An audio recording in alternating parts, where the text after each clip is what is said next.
Беташар да бет алысынан жаңылып бара жатқан жоқ па? Көрімдік алу үшін беташарды да қылжаққа айналдырып жіберген жоқпыз ба? Армысыздар, ұлт өміріндегі өзекті мәселелер мен толғақты түйіндерді тіліне тиек ететін Көкейтесті каналының оқырмандары, біз бүгін қазақтың беташар салтына арнаулы тоқталғымыз кеп отыр. Өйткені соңғы кездері беташар да бет алысынан бұрылып бара жатыр. Айта кететін маңызды бір қуанышты жаңалық бар. Жақында Парагвай астанасы Асунсонда ЮНЕСКОның материалдық емес мәдени мұраны қорғау комитетінің отырысында қазақтың ежелгі салттарының бірі беташар адамзаттың материалдық емес мәдени мұрасының тізіміне, яғни бейзаттық мұра тізіміне енгізілді. ЮНЕСКО деп отырғанымыз Біріккен ұлттар ұйымының білім, ғылым және мәдениет жөніндегі ұйымы саналады. Ата дәстүріміздің халықаралық деңгейде осындай дәрежеге жетіп жатқаны қуантады, бірақ қазіргі біздің беташар дәстүріміз ата бабамыздың салт дәстүріне сайма, мазмұн мәнері бұрынғыдай мәйегін жоғалтқан жоқ па деген мәселеге келсек, көп мәселенің барлығы байқалады. Әдетте беташар келін түсірілгенде айтылатын қазақтың ежелгі тұрмыстық салт жырларының бірі. Кейінгі кезде шуға, яғни ақша жинаудың тәсіліне айналып кеткені болмаса, беташар дәстүрі негізінен босағадан енді аттаған келінді сол әулетке таныстыруға арналған салт. Яғни беташар барысында сол келінді мақтай отырып, келіп түскен босағасына таныстырады және сол әулеттің үлкен кішісін келінге таныстырып арнайы сәлем салғызады. Сонымен қатар келінге қазақтың ақыл-нақыл сөздерін қоса отырып, жақсы ана, жақсы жар, инабатты келін болуға шақырып, тәрбиелік маңызы зор жырлар айтылады. Сосында беташардың мәтіннің сөзі терең, ойы қорғасындай салмақ деді. Сөз қадірін биік қойып, сөз қадірі өз қадірім деп білген қазақ халқы беташардың әрбір сөз сөйлеміне дейін мән берген. Келінін есіктен келгенде дәл осындай дәстүрмен қарсы алатын тек қазақ ұлты ғана. Яғни беташар дәстүрі қазақтан басқа өзге ұлтта жоқ. Бірақ өзге ұлтта жоқ, дәл осындай бөгенайы бөлек дәстүрімізді қазір өзіміз қылжаққа айналдырып жүргеніміз қынжылтады. Өйткені қазір беташардың мазмұны да мәні де өзгеріп, басқаша сипат алып, шоуға айналдырып жіберді. Яғни беташар тойларда орындалатын спектакльге айналып кетті. Қазақтың дәстүрі бойынша беташар келін сол түскен әулеттің босағасын оң аяқпен аттап кірген кезде жасалатын дәстүр болатын. Яғни сырттан келін келген кезде оның басына қазақтың дәстүрі бойынша шәлі немесе басқада маталарды жауып келінді бүркеп әкелетін. Оны өз шаңырағына әкелгеннен кейін ақын, жыршы, термеші, өнерпаз азаматтар арнаулы әуенімен, тамаша мәтінімен беташар жырын айтатын. Ол беташар жырында қазіргідей аш шектей созылтып 30-40 адамға, тіпті 200 адамға, керек десеңіз тойдағы келген адамдардан көрімдік алу үшін кім көрінгеннің атын атауға рұқсат етілмейтін. Беташатын азаматтар тек сол әулетті таныстырып, сол әулеттің босағасына, үлкендеріне, шаңырағына және қайнағаларына, абысын ажындарына сәлем салғызатын. Беті бүркеулі келінді екі абысыны қолтығынан демеп ортаға алып келетін. Жігіт беташар айтып, шаңыраққа бір сәлем, қайнатаңа бір сәлем, қайнағаңа бір сәлем деген кезде келіндер кәдімгідей қазақтың дәстүрі бойынша иіліп сәлем салатын.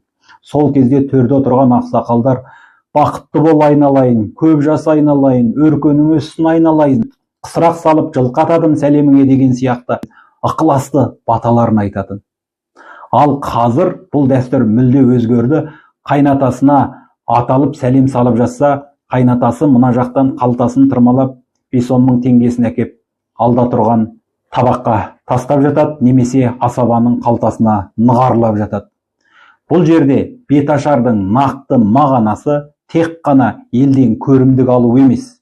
Басты мақсат келінге тәрбие беру және келінге сол әулетті таныстыру. Сол әулеттегі үлкен кісілердің атын атай отырып, келінге осы адамдардың атын енді саған атауға болмайды деген қазақтың ат тергеу мәдениетінде таныстыру. Қазақтың ат тергеу мәдениеті деген үлкен дәстүріміз бар еді. Келіндер атасының апасының сол әулеттің үлкендерін қойып, керек десеңіз қайындарының, қайын сіңілдерінің де атын атамай, еркем, ақылдым деген сияқты аттар қойып, ат тергейтін еді. Ал қазір қазақтың ат тергеу мәдениеті мүлдем жоғалып барады. Керек десеңіз келіндеріміз өзінің тегін өзгертіп, тегіне атасының атын жаздырып алып, бір жерге барса қасқайып тұрып атасының атын атап жүретінді сәнге айналдырып алды. Демек, беташардың мәні, маңызы қазақ үшін алғанда айрықша жоғары болатын. Әрине, қазақ бет ашқан азаматты ешқашан қорға қоя бермеген. Ол бет ашып болғаннан кейін той тарар сәтте той иесі оған өзінің жағдайына қарай, материалдық тұрмыстық деңгейіне қарай сый-сияпат көрсеткен, шапан жапқан, немесе көйлек шапанын кигізген, керек десеңіз ат мінгізген, атан жетектеткен. Бұл да қазақтың өзінің деңгейіне, көрпесіне қарай көсілуіне байланысты болған. Ол кездегі бет ашатын азаматтар дәл қазіргідей тойға кім келді, қандай қалталы азаматтар келді деп бір шеттен атын айтып қайыршылық жасамаған. Біз қазір осы дәстүрімізді ұмытып, тойдағы неше жүз адамды қаңтарып қойып, бет ашарды мәнсіз, мағынасыз, әйтеу ұйқасқа құрылғаны болмаса, ешқандай тәрбиелік маңызы жоқ бет ашарды сарнап айтып, мазақ қып жүрміз. Бұны ойланатын мәселе. Әрине, дәстүрдің де озығы бар, тозығы бар. Бірақ біз бет ашарды тозық дәстүр деп айта алмаймыз. Өйткені жаңа түскен келінге әулетті өлеңмен таныстырып, қазақтың салт дәстүрін өлеңмен жеткізіп, айтар ақыл-нақылыңды өлеңмен түсіндіру ешбір ұлттың қолынан келмеуі де мүмкін. Ендеше осы асыл дәстүрімізді аяқ асты етіп, ақша үшін бүкіл тойдың шырқын алу, бұл біздің дәстүрімізге де, жол жосынымызға да жат. Оның үстіне кейінгі кезде діни ағымдардың асқынуына байланысты келіннің адамға сәлем салғаны қалай? Бұл Құдайға шерік қосу ғой дейтін ділмәрдар да шығып жатыр. Кешіріңіз, қазақтың салт дәстүрі ешқашан дінге қайшы емес. Керек десеңіз кейде діннен биік тұрған деп айтуымызға болады. Тазалыққа, адамгершілікке, ұятқа, инабатқа шақырған қазақтың дәстүрі діннен төмен емес. Қазақтың даласы осы уәдеге беріктігімен, айтқан сөзге тоқтайтын, үлкенді тыңдайтын, кішіні аялайтын қасиетімен, әйелге құрмет қылатын қасиетімен, қыз қонақ деп қызды төріне шығарған қасиетімен, қызға қырық үйден тыйым деген салт дәстүрімен, діннен де артық өзінің салт дәстүрін сақтап келді. Ендеше біз барлығын ислам дінінің жолына салып, ислам дінінің көлеңкесінде қалдыруға қақылы емеспіз. Әр ұлттың өзінің салт дәстүрі бар. Әрбір халықты, әрбір ұлтты, әрбір тілді де керек десеңіз Құдай өзі жаратты. Ендеше бір ұлттың ұлттық ерекшелігі ең бастысы тілі мен салт дәстүрінен байқалады. Біз өзіміздің ұлттық бөгенай болмысымызды сақтаймыз десек, бірінші тілімізді, екінші салт дәстүрімізді берік бекем ұстануымыз керек. Беташар, бата сияқты өнегелік мәні айрықша жоғары салт дәстүрімізді ұрпақтың санасына сіңіруіміз керек. Өкінішке орай қазір беташарды әркім әртүрлі түсінетін деңгейге жетті ме? Жоқ әлде беташарды біз ойыншық қылып жүрміз деген. Тіпті келінді түсіріп алғаннан кейін, жарты жылдан кейін, бір аптадан кейін, немесе бір жылдан кейін қайтадан беташар жасайтын жағдайды да көріп жүрміз.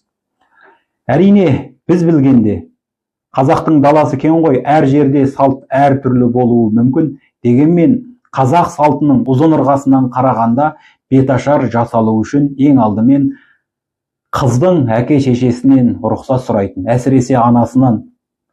Қадірлі құдағи, ақ балапаныңызды, аққудай қызыңызды бізге келін қылып әкелгеніңізге мың алғыс. Келіннің бетін ашайық деп едік. Рұқсат па деп алдымен қыздың анасынан рұқсат сұраған.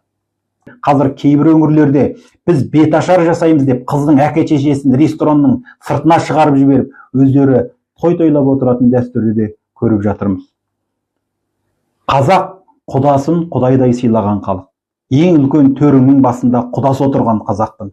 Ендеше біз келіннің бетін ашамыз деп, қыздың туыс туғандарын, құда-құдағиларын сыртқа шығарып, есіктің алдында күттіріп қою қазақтың қайсы дәстүріне сыяды? Қазақтың қайсы салт дәстүрінде біздің құда-құдағиларды сыртқа шығарып жіберіп, бет аштырды деген дерек бар? Бұл мәселені де ойласу керек. Әрине, беташардың әр жерде әртүрлі қалыптасқан жүйесі болу керек. Дегенмен қазақтың жалпы дәстүрін бұзбауға күш салғанымыз абзал.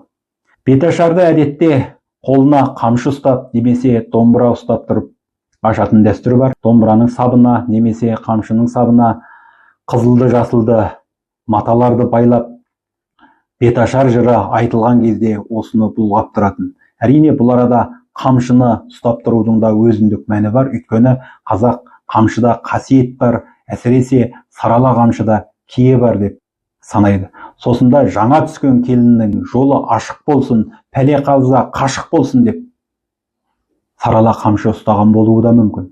Ал домбыраға келсек, қазақтың бір қанаты домбыра, қазақтың ұлттық музыка аспабы. Оның ешқандай біздің дәстүрімізге кереғар жері жоқ. Сосында қазақ домбыраны да беташуда қолданған. Демек, беташар салтын жасайтын кезде біз осы мәселені де ескеруіміз керек. Әрине, той тондыныкі, айт аттыныкі деп қазақ айтқандай, қазіргі біздің тойымызға да үлкен реформа, үлкен өзгеріс керек. Бұл айырым тақырып. Уақыт болса, алдағы уақытта көкейтесті де бұл мәселеге де тоқталғымыз келеді. Өйткені қазақтың салт дәстүрін қорғауға барлық қазақ жауапты.